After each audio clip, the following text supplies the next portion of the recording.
There's something primal about the woods at night. The dense shadows, the tangled undergrowth, and the faint rustle of unseen creatures lurking just out of sight. But for all the quiet horrors that forests might hold, nothing could prepare me for the true terror I experienced one autumn evening. I was returning to my small cabin, nestled in the heart of the forest. It had been a long day, and the early autumn sunset had left the woods swathed in darkness. I had no flashlight with me. I'd gotten too comfortable here, too trusting of the familiar paths winding through the trees. I knew I'd make it home soon enough, but the shadows seemed longer tonight. The air was cold and still, with a sharp edge that hinted at winter's approach. I was maybe 15 minutes from my cabin when I heard it. A faint voice calling from somewhere behind me. It was so soft at first that I thought it was just the wind. But then it came again, clearer and closer. Someone was calling my name. My first thought was that it might be one of my friends from town, perhaps coming by to surprise me. But as I strained my ears, the voice sounded wrong. It was barely above a whisper, almost as if it were reaching out to me from a great distance. I tried to shake off the feeling, telling myself I was just tired. But that voice, it was insistent. I turned around, scanning the trees, but all I could see were shadows. I kept walking, trying to ignore the unease gnawing at my gut. But as I pressed on, the voice grew louder, more urgent, as if it were following me, calling to me from deeper in the woods. I couldn't shake the feeling of being watched. And then, just up ahead, I saw it, a dark shape standing among the trees. It was a man, or at least it looked like one, tall and still, his outline barely distinguishable in the dim light. I froze, heart pounding in my chest, every instinct screaming for me to turn back. But something in me, something I can't explain, urged me forward. Against my better judgment, I took a step closer.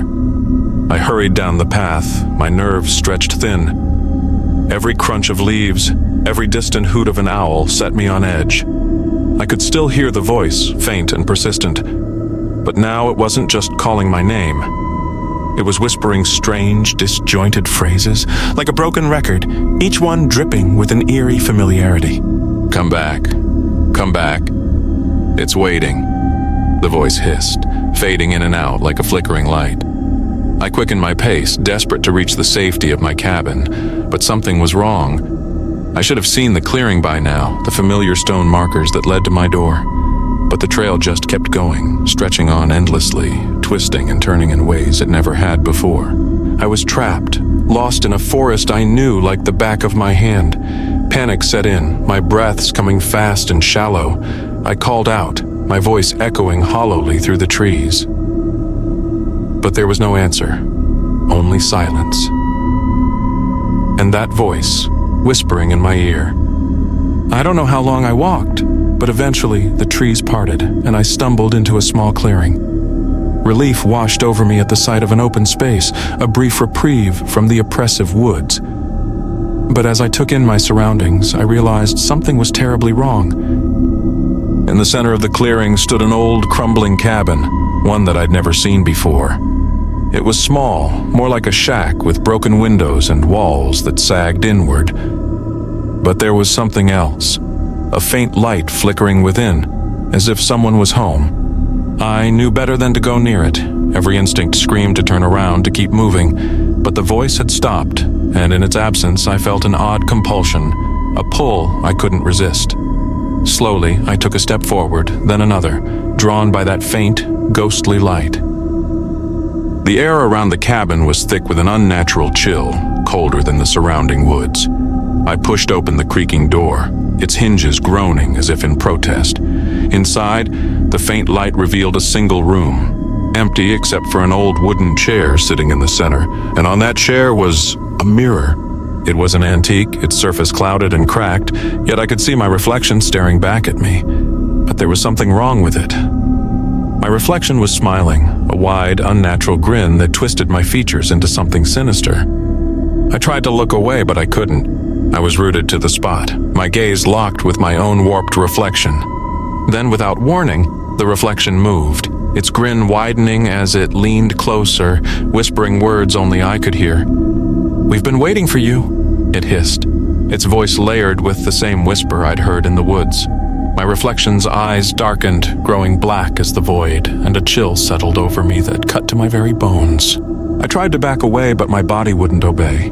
The reflection's hand reached out, pressing against the glass as if trying to push through. And then I felt it, a cold, skeletal hand gripping my shoulder from behind, pulling me backward away from the mirror. I spun around, but there was no one there, only the dark, empty room and the echo of that terrible, hollow laugh. With every ounce of strength I had, I broke free from the trance and stumbled out of the cabin, breath ragged, heart racing. I didn't stop to look back. I ran through the trees, desperate to find my way back to my own cabin, the haunting echo of that laugh chasing me through the woods. Finally, after what felt like hours, I saw the familiar shape of my cabin emerge through the trees. I burst through the door, locking it behind me. I was safe, or so I thought. As I caught my breath, I glanced around my cabin, searching for any sign of what I'd just experienced. But everything was normal, until I saw it. Sitting in the corner, where it had never been before, was a mirror. My mirror. And there, staring back at me from the cracked glass, was my reflection, smiling that same twisted grin. It leaned forward, whispering in a voice as cold as death itself, "Welcome home." Since that night, I haven't dared to leave the cabin after dark.